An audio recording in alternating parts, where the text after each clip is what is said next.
let it bang, bang. Ito po yung tinatawag na Arabian Horse Dragon Plucker mga kanokis. So, yung kanina, Black Dragon Plucker. Ito naman, Arabian Horse Plucker. Yan. Yan. Ito po yung nakikita ng estilo ng Arabian Horse Plucker. Mahaba rin siya. Tapos, may balbon. Kaya sa tinawag Arabian Horse, kasi balbon. Sa totoo lang, yung plucker namin, i-recommended ko sa inyo.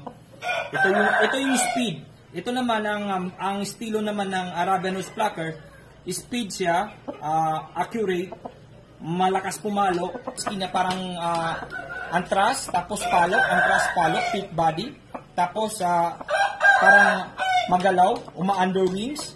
Yan po ang na-produce namin na Arabian Horse Plucker. Kaya tinawag sa Arabian Horse Plucker, matibay po ito ang Arabian Horse Plucker. Good size, pwede po siya sa small ring, pwede po siya sa malaking ring, pwede siya sa walang brake, pwede rin siya sa may brake. Ayan. Sa totoo lang guys, no? Kaya gusto ko talaga ito yung Arabian Horse Plucker kasi matibay siya tapos magaling maglaro. Ano siya, more on ano siya talaga, aggressive.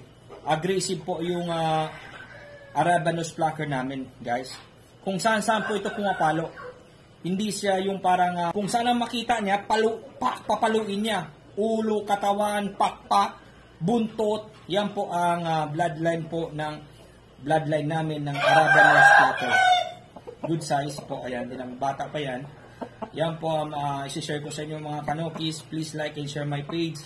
So ipapakita ko sa inyo next time ang sparring nila para malaman nyo. And also ituturo ko rin sa inyo kung paano mag-alaga ng mga plucker. Kasi yung kalamihan kasi, yung pag-alaga ng plucker, iba sa pag-alaga ng mga bulma, sayam, ayan, asil. Kasi ito, iba rin ang style nila eh. At saka yung mga feeds nila. Iba no? So, ang pag-usapan natin ngayon, about sa Black Dragon Plucker. Ito po ang Black Dragon Plucker namin. Good size. Medyo maganda. Mahaba po yan siya. Mahaba po yung katawan niya. Ang kaganda ng Black Dragon Plucker po namin, na-produce namin, ito po, pag ang fighting skin niya, nag-lock po yan siya. Nag-lock po siya. Parang posas. Nag-lock po siya, tapos peak body. Lock, peak body, lock, peak body siya. Ang advantage na sa kanya, pag lock niya, papalo siya bigla.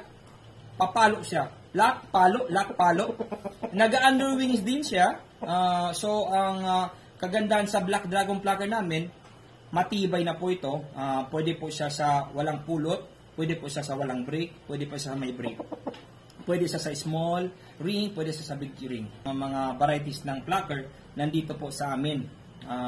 Kung anong klaseng plucker. So, ang number one favorite namin po ng manok, yung tinatawag na Arabian Horse Plucker. Ito naman ang tinatawag Black Dragon Plucker.